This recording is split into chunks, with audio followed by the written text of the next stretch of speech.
Bonjour, c'est Mélie. Je te souhaite la chaleureuse bienvenue sur ma chaîne La vie est belle en vert. Hey, it's me. C'est la première vidéo de l'année. Je vous souhaite une belle année 2024. Que la santé soit sur votre chemin pour vous et vos proches. La vie est belle, demain ne nous appartient pas. Donc je vous souhaite de faire ce qui vous rend heureux. Vivez votre vie, vivez-la sereinement. Petit blabla vie, fin décembre, j'étais en congé. Avant d'avoir mon fils, je prenais jamais de congé durant les vacances scolaires. Hein. Maintenant, si. Et j'ai tout coupé. Déconnexion. Et ça m'a fait le plus grand bien. On a profité en famille, à la maison, parce que aussi, en général, pendant les vacances, on se déplace quand même pas mal. Là, on est resté à la maison. C'est la famille qui est venue à nous. Vous l'avez vu sur ma vidéo Vlogmas pour les fêtes de Noël. Ensuite, les autres jours, nous sommes restés tous les trois à la maison, en famille. Ça nous a fait beaucoup de bien de passer du temps ensemble. Ça m'a fait beaucoup de bien d'être chez moi, juste dans mon cocon. Non, mais chez moi, c'est mon cocon. J'adore mon appartement, j'adore ma maison, j'adore ma famille, j'adore mon foyer. Donc, vraiment, ça m'a fait du bien. Et dans la continuité, pour le nouvel an, on s'est fait une petite soirée à la maison avec des amis qu'on aime beaucoup. Et on s'est fait une petite soirée jeux de société, puisque avant d'avoir nos enfants, c'était des choses qu'on aimait bien faire, notamment le dimanche. Sauf que la vie étant ce qu'elle est, quand on travaille,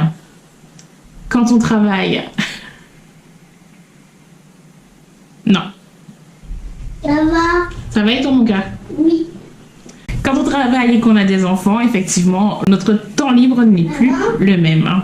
Maman, Oui, chérie. je peux pas avec toi. Non, désolé. Je peux regarder là, mais tu n'appuies pas. D'accord? Je te promets de pas appuyer. D'accord, tu n'appuies pas. Parenthèse, maman. C'est toi, maman. Oui, c'est moi, mon gars. Mais c'est plus. Mais oui, je me filme à la caméra. Attends, c'était une jolie photo. Merci, mon amour. Attends. Donc, nous avons fêté le nouvel an au calme à la maison. Donc, encore une fois, c'est nous qui avons reçu. Ça nous a fait très plaisir. C'est une jolie photo, regarde. Waouh, t'as même fait le zoom. Bravo, mon cœur. Nous avons reçu... Qu'est-ce que c'est? Tu fais une photo des plantes? Non, la fumée. Ah, la vapeur. La vapeur d'eau. Donc, nouvel an au calme pour nous, à la maison et entre amis. C'était super chouette. Vraiment, on a passé un super moment.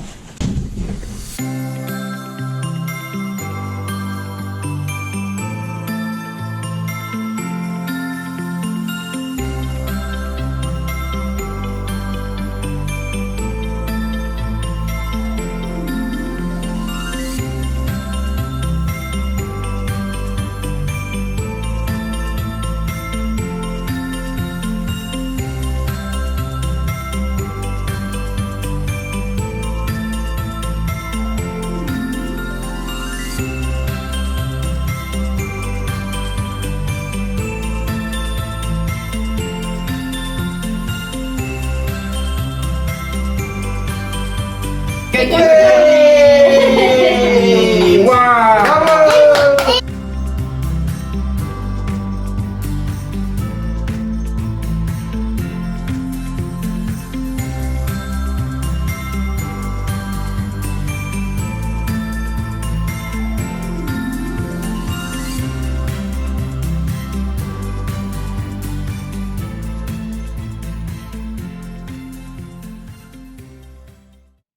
Alors, les flashs que vous voyez depuis tout à l'heure, c'est ceci.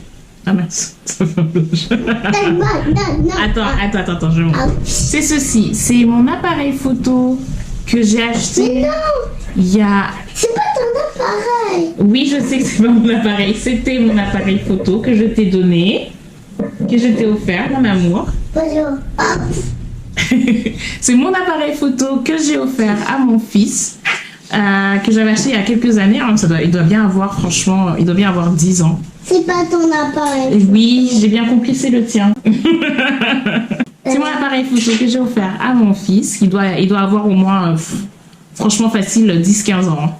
C'est Très facile. Toi Et Toi, ton à l'époque, oui ou non? Mais bien sûr, mon cœur. Mon fils préféré.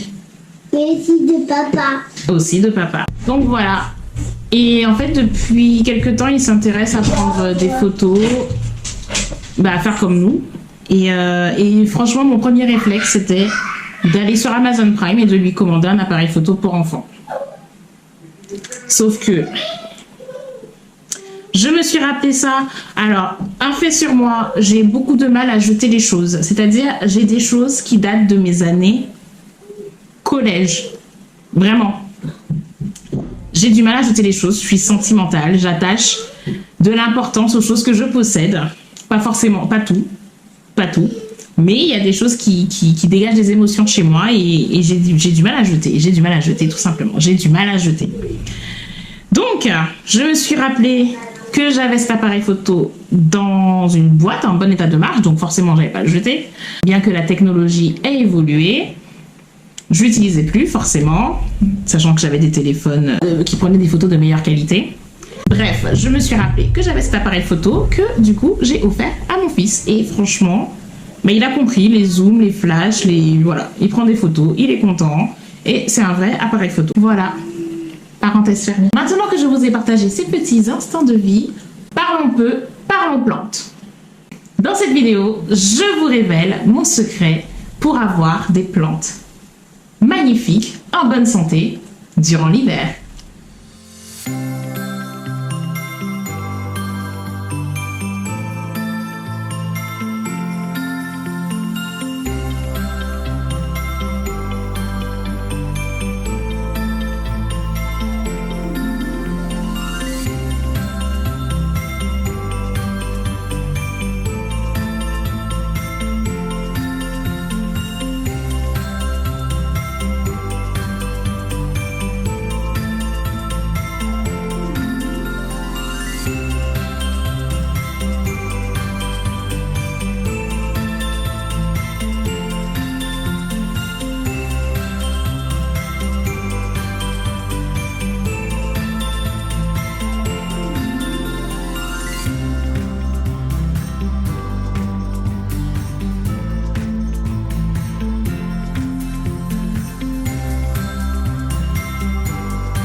Mon secret. Allez, viens, rapproche-toi. Viens, encore plus près. Mon secret. Et que je ne fais rien. Voilà, voilà. Allez, salut. Tu rigoles à ton propre rire. Il faut y rigoler. Parce que mon rire, il est communicatif. Je me fais rire moi-même. Je me fais rire moi-même. L'acapar, c'est une semi-vérité. Franchement, je leur fous la paix à mes plantes. La vérité, je m'en suis pas occupée depuis au moins... Depuis un mois, presque un mois et demi. Parce que je suis partie en déplacement fin novembre. Donc la dernière fois que j'ai fait un vrai arrosage avec engrais, etc., où je m'en suis vraiment occupée, c'était fin novembre, je crois. Donc la semaine du 20, par là. Et depuis, je suis partie 2 semaines en déplacement. Je suis rentrée, je suis repartie 4 jours en décembre. Et donc, entre-temps, entre mon retour au 1er décembre et mon départ au 15 décembre, j'ai dû les arroser de temps en temps. Certaines plantes fragiles qui manquaient un peu d'eau. Mais il y en a, ça doit bien faire 1 mois et demi que je ne les ai pas arrosées. Et pareil, quand je suis rentrée de déplacement avant Noël, je prenais ma petite bouteille d'eau minérale, j'arrosais un petit peu, histoire de dire que je leur ai donné un petit peu d'eau. Mais sinon, rien du tout. Là, pendant les vacances, franchement, j'avais cette épée de Damoclès au-dessus de la tête en me disant qu'il fallait que j'arrose mes plantes et flemme. Hashtag grosse flemme. Je n'ai rien fait. Je ne me suis pas du tout occupée de mes plantes. Et pareil, de temps en temps, je mettais un petit peu d'eau minérale dans certains pots, histoire de les faire tenir un peu et de les faire patienter. Et donc voilà, là je me motive, on est lundi soir. Lundi soir, on est le 8 janvier. Je vais me motiver à les arroser et je me suis dit, faisons ça ensemble. Voilà.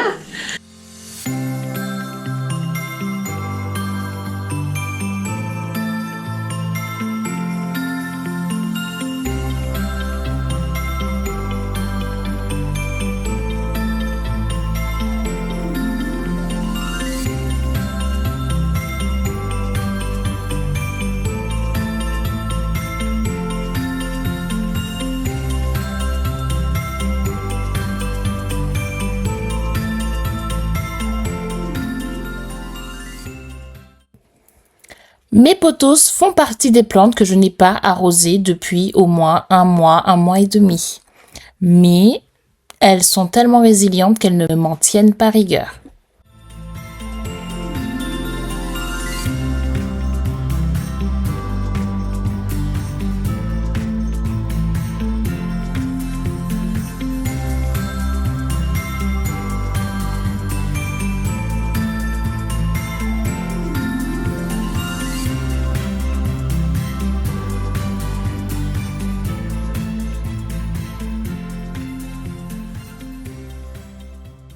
Comme j'ai déjà eu à le dire dans une précédente vidéo, me concernant, j'ai un entretien très simple de mes plantes. En général, c'est eau osmosée, engrais et actuellement activateur de développement racinaire. J'utilise aussi des EM à l'occasion, d'ailleurs il faudrait que j'en recommande, ça fait un petit moment que j'ai fini mon bidon.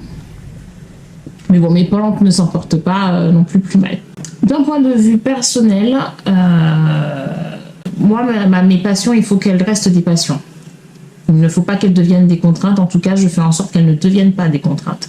Là, plus précisément pour les plantes, avec le peu de temps que je dispose au quotidien, un entretien militaire ne me convient pas du tout. Alors, les raisons pour lesquelles je pense que mes plantes s'en sortent plutôt bien cet hiver, en tout cas, on n'a pas de plantes en dépression, elles sont pas en train de dépérir, c'est parce que je pense que j'ai des conditions dans mon intérieur qui semblent leur convenir. Chez moi, au niveau de la température, on ne descend jamais en dessous de 20 degrés. On est plutôt entre 20 et 22 degrés. En plus, mes plantes sont dans ma pièce à vivre, donc souvent avec la cuisine, entre la plaque de cuisson et le four, les températures ont tendance à augmenter. Ce sont des plantes tropicales, donc il faut une humidité assez conséquente. Chez moi, sans mettre l'humidificateur, parce que là j'ai remis l'humidificateur aujourd'hui, mais dites-vous que ça doit faire plusieurs mois qu'il n'est pas allumé. D'ailleurs, j'ai même dû le détartrer. En général, on est entre 47, on est minimum à 47% d'humidité et on peut monter facilement à 70% d'humidité. Encore une fois, parce que dans ma pièce à vivre, c'est salon-cuisine, donc il y a toujours de l'humidité venant des repas. Et également, je fais sécher mon linge dans le salon, donc ça aide. Donc, malgré un substrat extrêmement sec, les racines de mes plantes dans les pots transparents que j'ai pu observer semblent plutôt bien se porter. Alors, par contre, disclaimer, je ne donne aucun conseil. Je ne suis pas botaniste. Je suis juste une femme ordinaire qui partage son quotidien. Donc, je ne donne aucun conseil. Je ne vous incite pas à faire comme moi. Moi, j'agis beaucoup par flemme. Je laisse les choses se faire par flemme. Donc, je ne vous conseille pas la flemme, là. Je ne vous conseille pas la flemmardise. Moi, pour le coup de bol, elles se portent bien. Après, je pense que ce sont aussi les soins qu'elles ont reçus probablement durant le printemps-été, parce que durant le printemps-été, j'ai pas trouvé que mes plantes étaient au top du top. Je pense que ça les a quand même aidées à supporter l'hiver. Vous vous rappelez de mes boutures, donc de Monstera Deliciosa et de mon pothos Golden. Hop. Voilà. Donc celui-ci, je vais juste le remplir d'eau minérale. Je les rempoterai au printemps prochain. Hein. Celui-ci, j'ai bien envie de le couper et de le mettre à tremper. Je pense que je vais faire ça pour qu'il développe les racines ici. Je vais le couper là.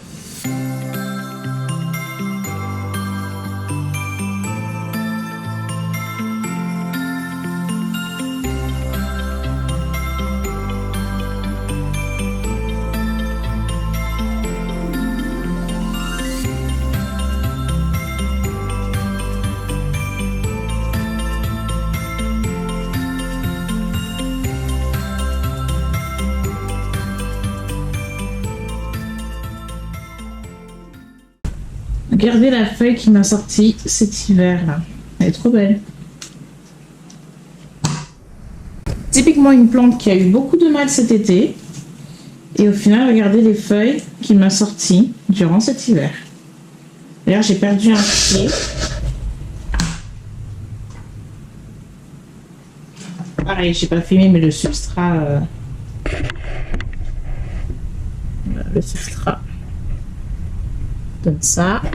Alors, mon Monstera Deliciosa Albo Variegata, c'est une longue histoire. Faudra que je vous raconte son histoire. Mais j'ai eu beaucoup de mal avec cette plante. Vraiment, elle revient de loin. J'ai vraiment eu peur de perdre ce pied, sachant que j'en ai perdu un deuxième. Et, écoutez, elle m'a sorti ces 3 feuilles, je crois, durant l'hiver. Très compliqué. Très compliqué. Mais, bon là elle s'enroule, je pense qu'elle est un petit peu en souffrance. Mais ça va. Je pense qu'on va finir par arriver à quelque chose, elle et moi. Voilà, le substrat il est très sec. Hein. Hop.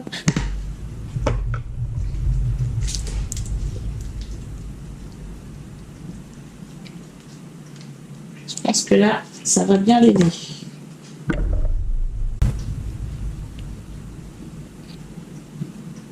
Là, on va nous sortir une feuille avec de superbes variégations.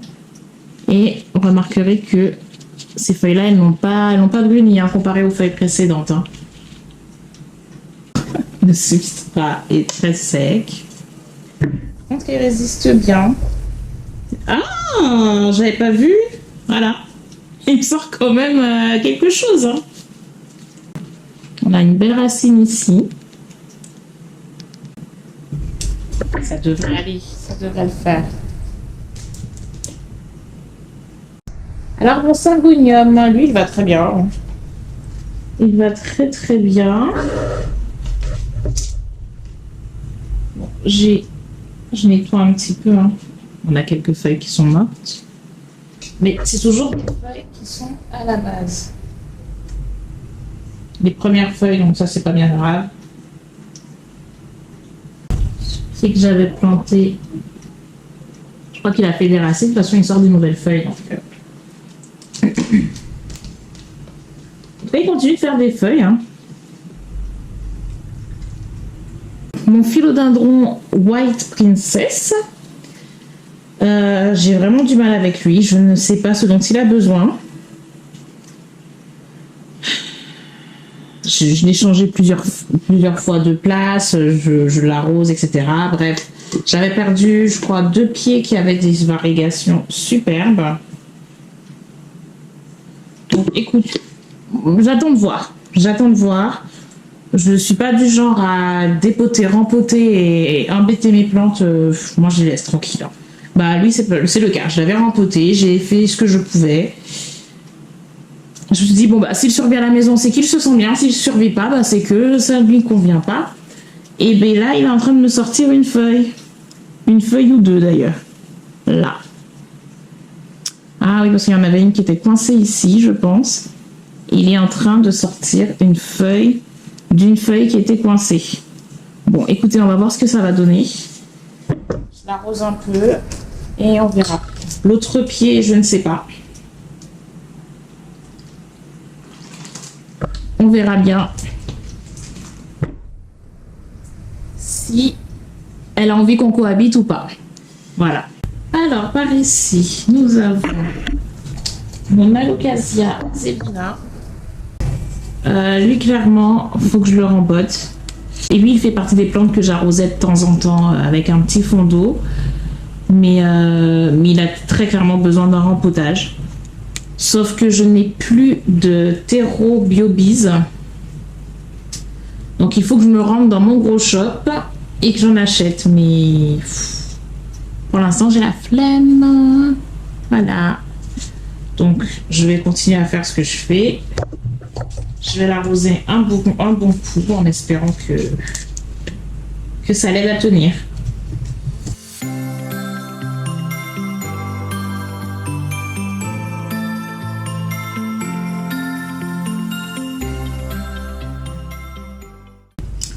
Alors, mon Syngonium Red Spot tricolore. Lui, je l'aime d'amour. Ah, j'avais failli le perdre d'ailleurs. Mais bon, je l'ai chouchouté. Et je pense qu'il faudra que... Ah oui. Je pense qu'il faudra que je le rempote au printemps. Voilà. Regardez-moi ça. Magnifique.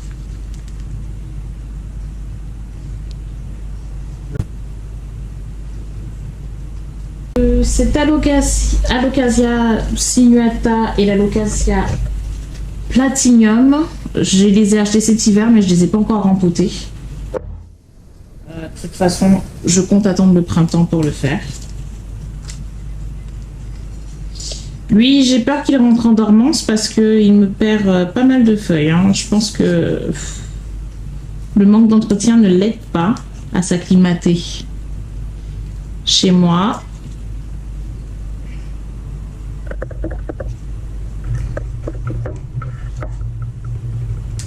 On va croiser les doigts pour qu'ils tiennent avec au moins 2 feuilles.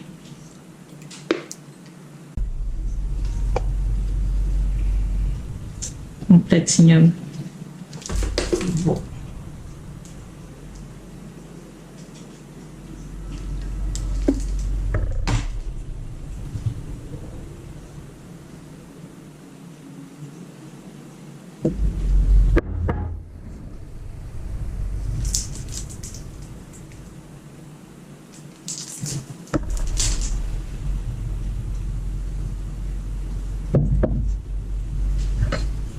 Mon Syngonium Pink Splash. Lui aussi, on a eu beaucoup de mal tous les deux, mais au final, la patience a payé. Franchement, des fois, je me dis, il faut laisser faire la nature. Elle sait ce qu'elle fait. On l'aide un petit peu. Et le reste, elle gère. Mon Pothos Global Green. Ah bah tiens, ça fait 1 an que je l'ai. 1 an et demi. Non, presque 2 ans même, mars 2022. Je me suis pas rendu compte que le temps passait aussi vite.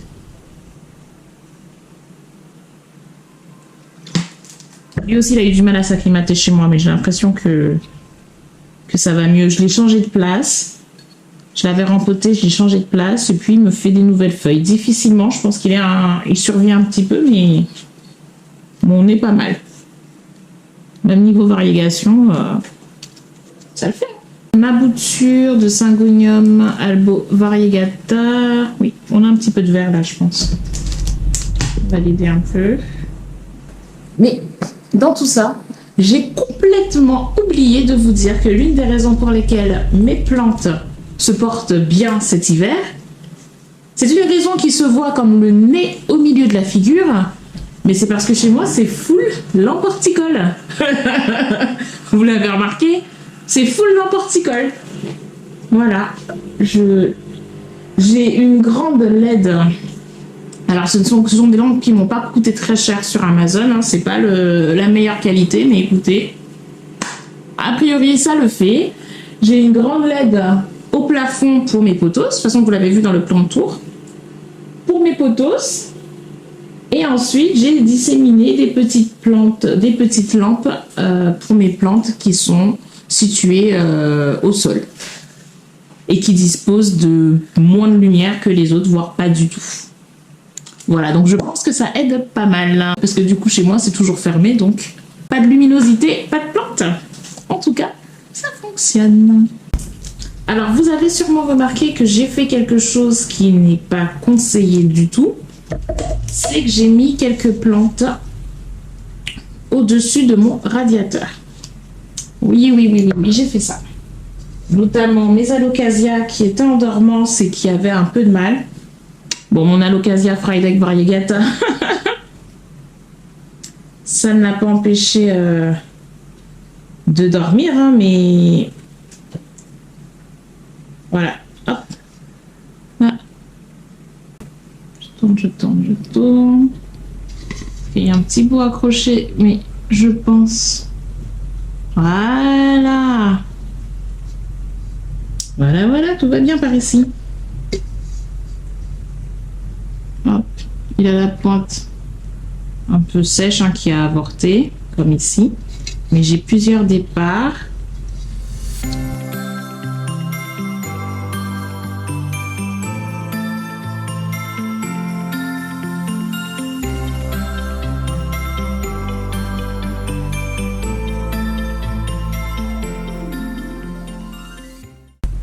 Ce sont mes alocasias Mickey Mouse, alocasia Aslani et alocasia Silver Dragon. Eh ben écoutez, au-dessus du radiateur, ils sont repartis. Voilà. Donc, ça fait un peu un effet de serre. Je vais... Hop. Le substrat, il est très sec. Celle-là, on va l'enlever. Ça, c'est la Zlani.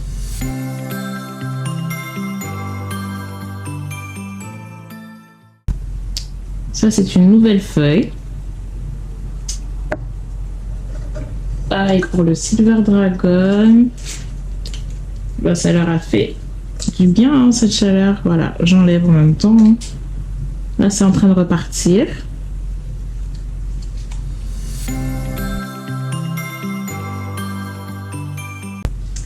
Et mon alocasia Mickey Mouse qui est reparti. Je pense que si j'avais pas fait ça, j'aurais fini par perdre mes alocasias. Voilà. Idem pour mes deux philodendrons, mon Dark Knight et mon White Wizard. Eux, pareil, de temps en temps, je donnais un petit peu d'eau. Hein. Et bien, ils sont en train de me refaire des feuilles et je les ai rapprochés du chauffage. Hop, nouvelle feuille ici et nouvelle pousse ici. Mon philodendron squamiferum, alors lui, c'est un résilient. Et rien que pour ça, je l'adore. Franchement, je peux le mettre dans un coin, ne pas l'arroser, l'ignorer. Ben, il fait sa life. Bon, les feuilles sont un peu mollassonnes, donc on sent que ça manque d'eau, mais franchement, il gère. Mon Syngonium Green Splash que j'ai acheté, je crois, c'était au mois d'octobre, hein, de mémoire. Il me semble. Bah, il me fait des feuilles, mais effectivement, il a son substrat d'origine, que je n'avais plus de substrat de terreau. Et mon Syngonium Three Kings, qui je pense est un peu en souffrance ici. Il a avorté cette feuille, mais il en sort des nouvelles quand même. Donc je l'arrose de ce pas. Ici on a mon asparagus. Je pense qu'il survit. J'ai pas encore trouvé exactement ce qu'il lui faut. Donc peut-être un peu plus d'humidité, mais bon, l'humidité, je pense qu'on en a. Enfin, bon, peut-être un peu plus d'arrosage, en fait. Je ne devrais peut-être pas le laisser sécher autant. Parce que je pense qu'il finira par ne plus me pardonner.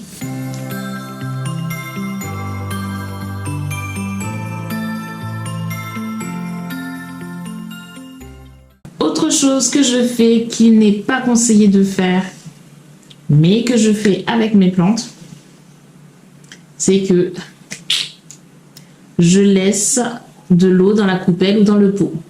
C'est-à-dire je laisse bien s'imbiber et quand elles sont bien imbibées, je vais jeter Là, par exemple, je vais laisser toute la nuit et puis je verrai bien demain, enfin même toute la journée, parce que demain matin, j'aurai pas le temps de m'en occuper. Donc peut-être demain soir en rentrant, si j'y pense, j'irai voir les plantes pour lesquelles il reste de l'eau dans la coupelle et à ce moment-là, je viderai dans mon grand philodendron. Mais voilà, je ne suis pas une référente conseil plantes. Je fais des choses avec mes plantes parce que je les connais. J'ai appris à peu près comment elles fonctionnent. Il y a encore quelques petits couacs. Mais ça, par exemple, ça ne fonctionne pas avec toutes les plantes. Mais je sais qu'aujourd'hui, je peux me permettre de le faire avec certaines de mes plantes. Et en tout cas, on va toucher du bois. En tout cas, pour le moment, elles vont bien. Dans tout ça, je suis sûre que vous vous dites, avec un entretien aussi approximatif de ces plantes, il y en a quand même une petite quantité. Est-ce que cette demoiselle, est-ce que je peux encore m'appeler demoiselle?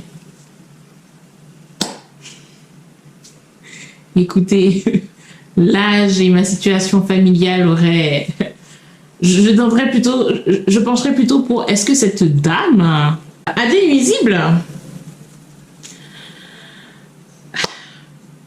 La réponse est oui. Mais sur une seule plante, ou du moins, ça m'arrive rarement d'avoir des nuisibles. Mais là, du coup, en observant un peu mes plantes, parce que même si je les entretiens pas de manière très régulière, et de manière assez aléatoire surtout, donc je les regarde matin et soir, voire à plusieurs moments de la journée quand je suis chez moi. Et il se trouve que je trouvais que mon Alocasia macrorhiza variegata stagnait un peu. Je me suis dit, bon, il rentre un peu en dormance. Mais en y regardant de plus près, eh bien, monsieur est full nuisible. Alors, qu'est-ce que c'est comme nuisible? Je l'ignore.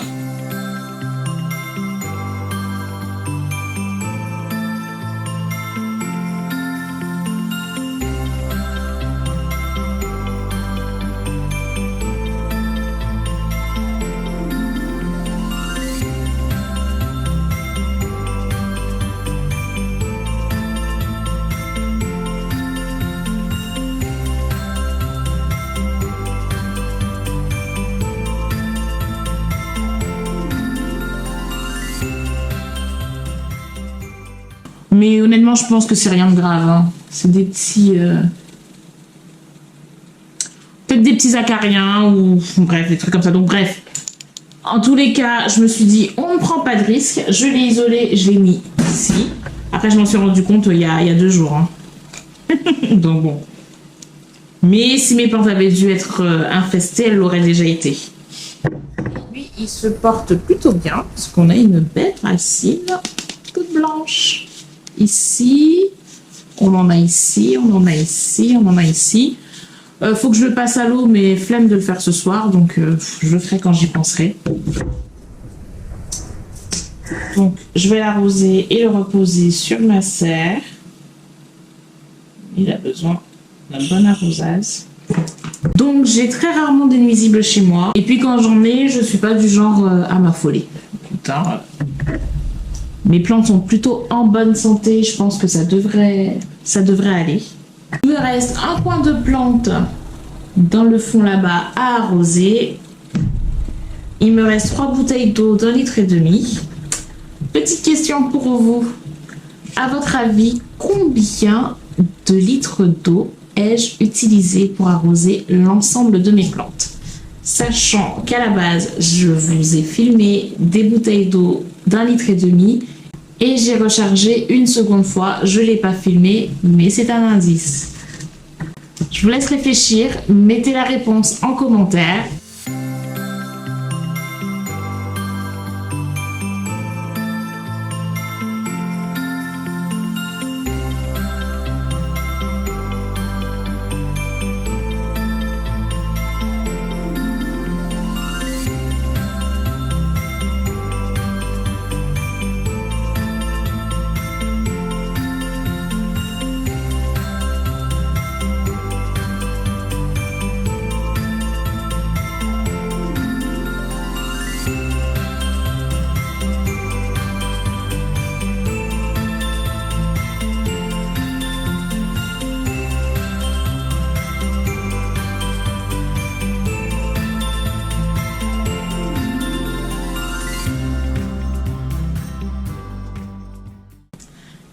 voilà, l'intégralité de mes plantes est arrosée. J'ai utilisé 10 litres d'eau pour arroser tous mes pots en intérieur. Cette vidéo arrive à sa fin, j'espère qu'elle vous aura plu. On ne change pas les bonnes habitudes en 2024 et notamment pour les nouveaux abonnés sur la chaîne. Pense à mettre un like si tu as aimé la vidéo bien sûr et aussi pour m'encourager et me soutenir. Abonne-toi si ce n'est pas encore fait puisque dans les statistiques YouTube, il y a beaucoup de non-abonnés qui reviennent régulièrement regarder mon contenu. Je vous invite à vous abonner, vous êtes les bienvenus ici. Et pour les nouveaux abonnés et les futurs arrivants et peut-être un petit rappel aux anciens, on pense bien à poser son tournesol en commentaire. C'est ma fleur préférée et le tournesol ici, c'est le symbole de la chaîne et signe de Good Vibes. Pour tout cela, je vous remercie et je vous souhaite une belle semaine et vous dis à dans d'autres soleils. Mouah. Hey,